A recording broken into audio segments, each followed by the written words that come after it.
Next move करते हैं यहाँ पे एक डीकम्पोजिशन चार्ट है। बाकी के जितने भी चार्ट्स हैं इसमें आपको लॉग इन करना पड़ेगा। तो जितने भी फ्रीली अवेलेबल चार्ट है मैं उसके बारे में ही आपको डिस्कस करके बता रही हूँ।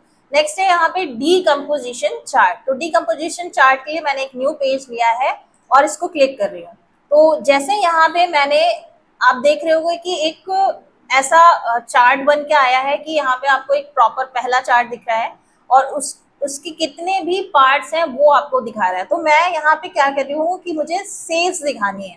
तो मैंने सेल्स जैसे ही दिखाया है ये आपको दिखा रहा है कि टोटल सेल्स इतनी है, लेकिन ये सेल्स किस सेगमेंट में हुई है। तो जैसे ही मैंने यहाँ पे सेगमेंट पे क्लिक किया है तो आप देखो ये प्लस का सिंबल बन के आ गया है।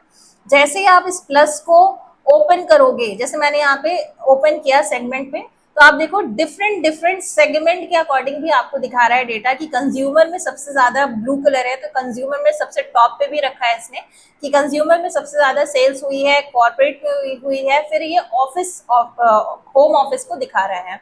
आप चाहो तो ये कंज्यूमर पे क्लिक करके देख सकते हो। तो जैसे आप कंज्यूमर पे क्लिक करोगे बाकी को इसने थोड़ा सा हटा दिया है, रिमूव कर दिया, रिमूव नहीं किया, एक तरीके से बाय डिफॉल्ट नहीं शो करवा रहा है बट आपको कंज्यूमर का डेटा दिखा रहा है। अब फर्दर अगर आप चाहो तो इसको और डिकम्पोज कर सकते हो।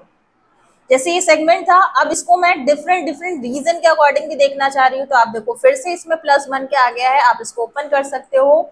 ये देखिए साथ में आपको ये दिखा भी रहा है कि सेगमेंट के बाद यहाँ पे रीजन है।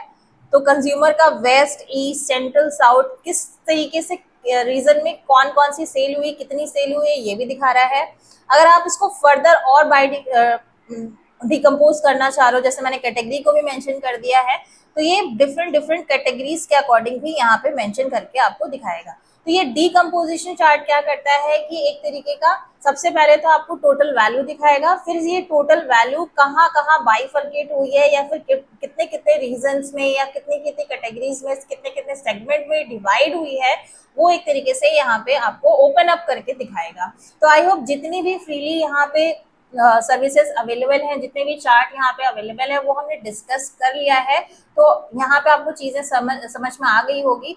तो ये जितने भी चीजें हमने यहाँ पे अभी पढ़ी है इसी का ही यूज करके अब हम बनाएंगे एक सिंपल सा डैशबोर्ड।